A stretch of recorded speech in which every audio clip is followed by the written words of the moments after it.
Hi, I'm David.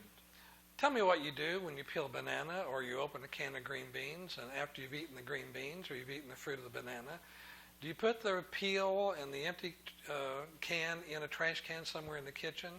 Most of us do. What happens to that can and that peeling once that trash can in the kitchen becomes full? Well, for most of us, we take that can out and put it into another receptacle until the trash man can haul it off.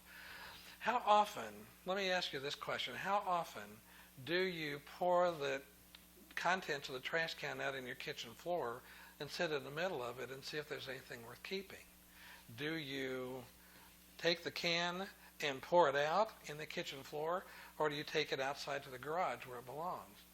Well, unless you've lost a ring or something that you think is valuable, you won't pour it in your kitchen floor and sit in the middle of it. You'll take it out and put it in the garage or in the dumpster so the trash man can haul it off.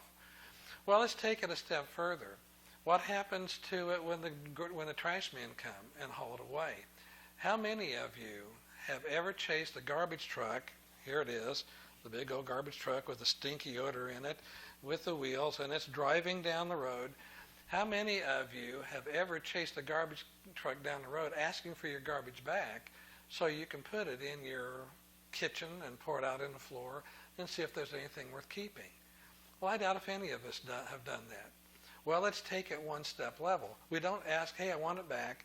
We let it go. Well, where do they take it? Well, they take it out to the landfill. And similarly, let me ask this question. How many of you have ever gone to the city landfill, if you even know where it is, and waded through everybody else's garbage to try to find yours so you can bring it back home and pour it in your kitchen floor and sort through it and see if there's anything worth keeping? Well, it doesn't work that way. For any of us, we let it rest. We let it go out there. And it really is, I think, a great illustration of what we need to learn to do with our emotional garbage. How often do we hold on to our emotional garbage and revisit it and revisit it and revisit it and revisit it until it just kind of stinks up our whole heart and our whole soul? What would happen if you didn't, with your kitchen garbage, take it out and let the garbage men take it to the city landfill? You kept all of it in your kitchen. Let's say for 6 months or 9 months or a couple of years. How would your kitchen smell? Would you even want to go in there? Of course not.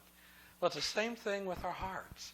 If we don't learn how to let go of our emotional garbage and let what needs to take place with it, we'll stink up our hearts.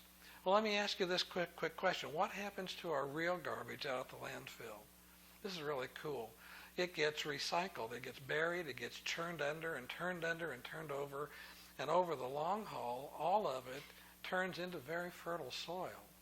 As a matter of fact, we have some friends who live in a community where the old city landfill has been turned into a housing development. And the roses in their front yard are twice the size of what they used to be in their old front yard. They used to fertilize and bring in water and special concoctions to keep these roses beautiful. But in their new house, all they have to do is water. And the roses are big and beautiful and more fragrant than ever. And it's because they learned how to let go of all of that other stuff and just count on the natural processes of letting things turn back into what they're supposed to turn into. Well, with your emotional garbage, are you holding on to it? Are you making it something that you just keep going over and over and over in your own life and in your own mind and in your own heart, and maybe doing what some people have called stinking thinking? If that's the case, it may be an important thing for you to learn how to let go of it. Let me ask you to do this exercise. Get out a fresh piece of paper and just write on it 2 or 3 keywords of some emotional issue that you've been holding on to for some time. Maybe something you haven't forgiven somebody for. Maybe it's something you don't know the answer to, but there's an emotional charge to it.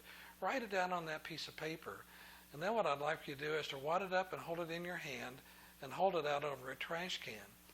Now, one of the things that we know is if we just hold our hand out and hold our hand out and hold our hand out like this, it seems like the way that paper gets heavier and heavier and heavier.